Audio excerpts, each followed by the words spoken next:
A certain king has a beautiful garden, and in the garden there stands an apple tree, and it has golden apples.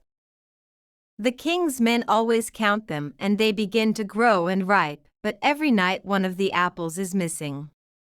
The king becomes very angry at this, and orders the gardener to keep watch all night under the tree. The gardener sets his eldest son to watch, but about 12 o'clock he falls asleep, and in the morning another apple is missing. Then the second son begins to watch, and at midnight he too falls asleep, and in the morning another apple is gone. Then the third son offers to keep watch, but the gardener at first will not let him, for fear some harm will come to him. However, at last he consents, and the young man lays himself under the tree to watch. As the clock strikes 12, he hears a rustling noise in the air, and a bird comes. It is of pure gold, and as it is snapping at one of the apples with its beak, the gardener's son jumps up and shoots an arrow at it. But the arrow does the bird no harm, only it drops a golden feather from its tail, and then it flies away. They bring the golden feather to the king in the morning, and he calls all the council. Everyone agrees that it is worth more than all the wealth of the kingdom, but the king says, "One feather is of no use to me, I must have the whole bird."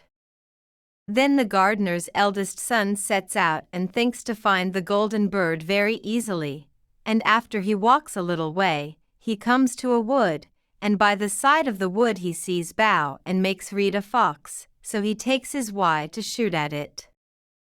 Then the gardener's eldest son sets out and thinks to find the golden bird very easily, and after he walks a little way, he comes to a wood, and by the side of the wood he sees a fox, so he takes his bow and makes ready to shoot at it. Then the fox says, "Do not shoot me, for I will give good counsel. I know what your business is, and that you want to find the golden bird. You will reach a village in the evening, and there you will see two inns opposite to each other. One of them is very pleasant and beautiful. Do not go in there, but rest for the night in the other, though it may appear to you to be very poor and mean." But the son thinks to himself, "What can such a beast as this know about the matter?" So he shoots his arrow at the fox, but he misses it, and it sets up its tail above its back and runs into the wood. Then he goes his way, and in the evening he comes to the village. There are the two inns. And in one of these people are singing, and dancing, and feasting, but the other looks very dirty, and poor. "I shall be very silly," says he, "if I go to that shabby house, and leave this charming place." So he goes into the smart house, and eats and drinks at his ease, and forgets the bird, and his country too. Time passes on, and as the eldest son do not come back, and no tidings are heard of him, the second son sets out, and the same thing happens to him. He meets the fox. It gives him the good advice. But he comes to the inns. His eldest brother is standing at the window, calls to him to come in, and he cannot withstand the temptation and goes in, and forgets the golden bird and his country in the same manner. Time passes on again, and the youngest son too wishes to set out into the wide world to seek for the golden bird, but his father will not listen to it for a long while, for he is very fond of his son, and is afraid that some ill luck might happen to him also, and prevent his coming back. However, at last he consents, for his son will not rest at home. As he comes to the wood, he meets the fox, and hears the same good counsel. But he is thankful to the fox, and does not want to kill it. So the fox says, "Sit upon my tail, and you will travel faster." So he sits down, and the fox begins to run, and away they go over stock and stones so quick that their hair whistles in the wind. Finally they come to the village. The son follows the fox's counsel, and without looking about him goes to the shabby inn and rests there all night at his ease. Then the fox stretches out his tail again, and the young man sits himself down, and away they go over stock and stone till their hair whistles in the wind. He reaches the castle. The soldiers are sleeping, so the son goes in and finds the chamber. The golden bird hangs in a wooden cage, and below stands the golden cage, and the 3 golden apples are lying close by it. Then he thinks to himself, "It will be a very droll thing to bring away such a fine bird in this shabby cage." So he opens the door and takes hold of it and puts it into the golden cage.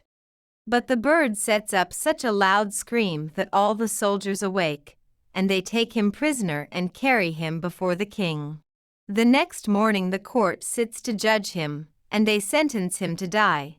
But if he can bring the king the golden horse, they will give him the golden bird. The golden horse runs very fast like a wind, and it is very difficult to catch him. So he sets out once more on his journey, and in great despair, he suddenly meets Fox, and he says, "You see now what has happened to you, because you did not listen to my counsel. I will still, however, tell you how to find the golden horse, but will listen to me carefully. You must go straight on till you come to the castle. The horse stands in his stall. By his side the groom will lie fast asleep and snoring. Take away the horse quietly, but be sure to put the old leathern saddle upon him, and not the golden one that is close by it." Then the son sits down on the fox's tail, and away they go over stock and stone till their hair whistles in the wind. All go right, and the groom lays snoring with his hand upon the golden saddle. But the son looks at the horse. He thinks it a great pity to put the leathern saddle upon it. "I will give him the good one," says he. "I am sure he deserves it." As he takes up the golden saddle, the groom awakes and cries out so loud that all the guards run in and take him prisoner. And in the morning they bring him before the court, and they sentence to die. But if he can bring thither the beautiful princess, he shall live, and have the bird and the horse. Then he goes his way very sorrowful, but the old fox comes and says, "Why did not you listen to me? Yet will I once more give you counsel. Go straight on, and in the evening you will arrive at a castle. At 12 o'clock at night the princess goes to the bathing house. Go up to her and give her a kiss, and she will let you lead her away, but take care you do not suffer her to go and take leave of her father and mother." Then the fox stretches out his tail, and so away they go over stock and stone till their hair whistles again. They come to the castle, and at 12 o'clock the young man meets the princess going to the bath and gives her the kiss, and she agrees to run away with him, but begs with many tears that he will let her take leave of her father. At first he refuses, but she weeps still more and more, and falls at his feet, till at last he consents, but the moment she comes to her father's house the guards awake and they capture him. Then they bring him before the king, and the king says, "In 8 days you dig away the hill, because it stops the view from my window. Then you will have my daughter. Now this hill is so big that the whole world cannot take it away." Then the king has to keep his word, and the princess go away, and the fox young man and comes and says to him, "We will have all 3, the princess, the horse, and the bird." "Ah," says the young man, "that is a great thing, but how can you contrive it?" "If you will only listen," says the fox, "it can be done. As you come to the king, and he asks for the beautiful princess, you must say, 'Here she is.' Then he will be very joyful, and you will mount the golden horse and put out your hand to take leave of them, but shake hands with the princess last. Then lift her quickly on to the horse behind you, clap your spurs to his side, and gallop away as fast as you can.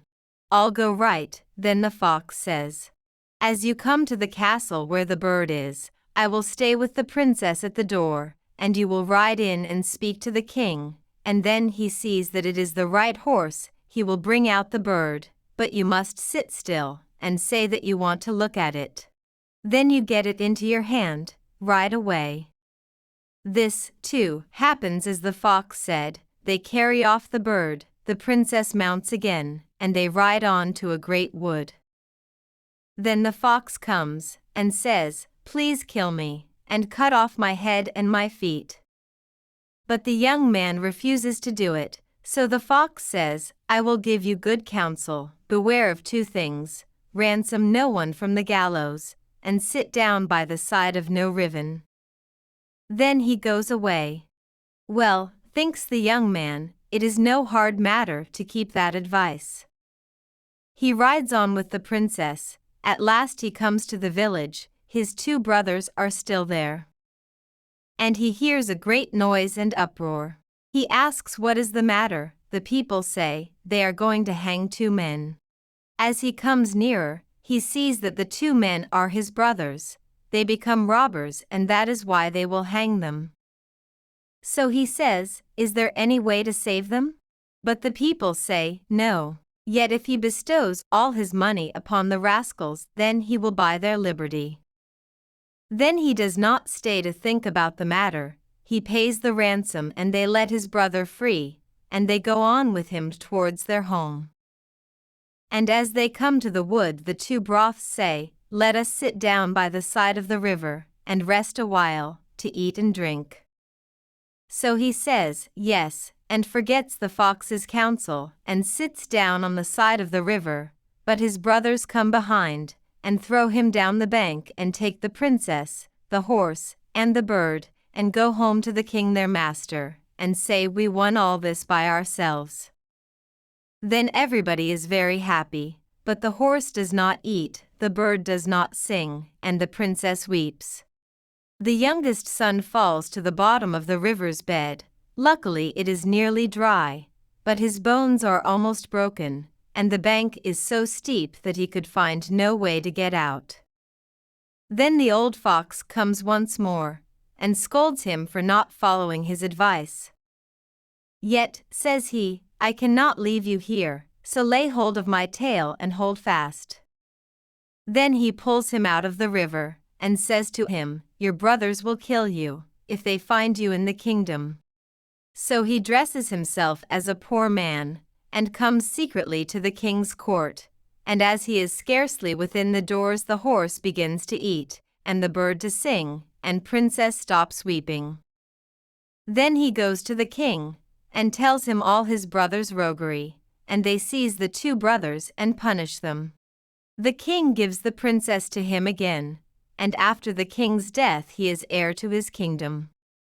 A long while after, he goes to walk one day in the wood, and the old fox meets him, and begs him with tears in his eyes to kill him, and cut off his head and feet. And at last he kills the fox, and in a moment the fox becomes a man, and turns out to be the brother of the princess. He has lost a great many years.